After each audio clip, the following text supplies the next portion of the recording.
qaar ka mid ah xildhibaanada Somaliland ayaa waxa ay soo dhaweeyeen heshiiskii ay wada galeen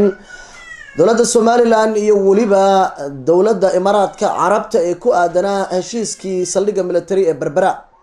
Faisal Yusuf Kacaan oo Hargeysa ku sugan ayaa warbixintaasi inoo soo diray. qaar ka mid ah xildhibaanada Somaliland waxay soo dhaweeyeen heshiiska dowladda Somaliland la gashay dalka Imaaraadka Carabta. heshiiskaasi oo ku saabsanaa in dowladda Imaaraadka Carabtu ay dalka Somaliland gaar ahaan magaalada xeebta Berbera ay ka hirgelin doonto saldhig military. saldhigaas oo sheegeen dowladda Somaliland in mashaariic xor leh ay kaga bedesheen dalka Imaaraadka Carabta. heshiiskaasi oo maalintii shalay toole si rasmi ah qalinka ugu duugeen madaxweyne ku-xigeenka Somaliland Cabdiraxmaan Saynici iyo waliba qaar ka mid ah golihiisa wasiirada oo ka dhacay dalka Imaaraadka Carabta. xildhibaanada golaha wakiilada Somaliland ay soo dhaweeyeen heshiiskaasi waxaana hadaladoodii ka mid ahaa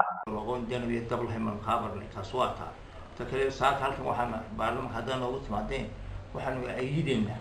oon taageersanahay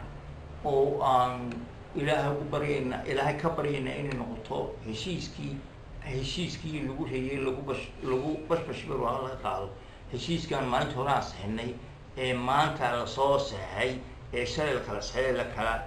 la kala qoob qaaday waxaan leenahay heshiiskii khayr qaba Allah inooga yeelo ilaahay wadankeena waxa nagu siiyo waxaan leenahay heshiiskaas waa dhaxalgal waa heshiis taariikhi ah اعترافنا كاسين وقاهية دولة كذا ونكسوينا إن ملا بدر دوكين وويا جبوتي أكوي نقول دو كذا كويني تطلع استيد عليه وإحنا بحنا كذا دو ملا كذا بحنا وإنه هشيس هكا كله وهرمر كود كين هكا قصيص على تاسانو أيام ما ساكا أيام لين هاي وحلينا هرمر كي وإنه وضي دبادي هرمر كي ما تقصنا وتوضي البلابي beber khordol ku xal bilaabay tareenkii baa ku xiga wadooyinkii kale ku xiga raxmadii ilaahay waxa la yiraahdo raxmadii ilaahay waxa soo loo xaleelay ilaahu raxmadii ilaahay ayuu ka bariyay raxmadana noogu dee wassalaamu calaykum. Faisal Yusuf Kacaan, African Cable TV, magaalada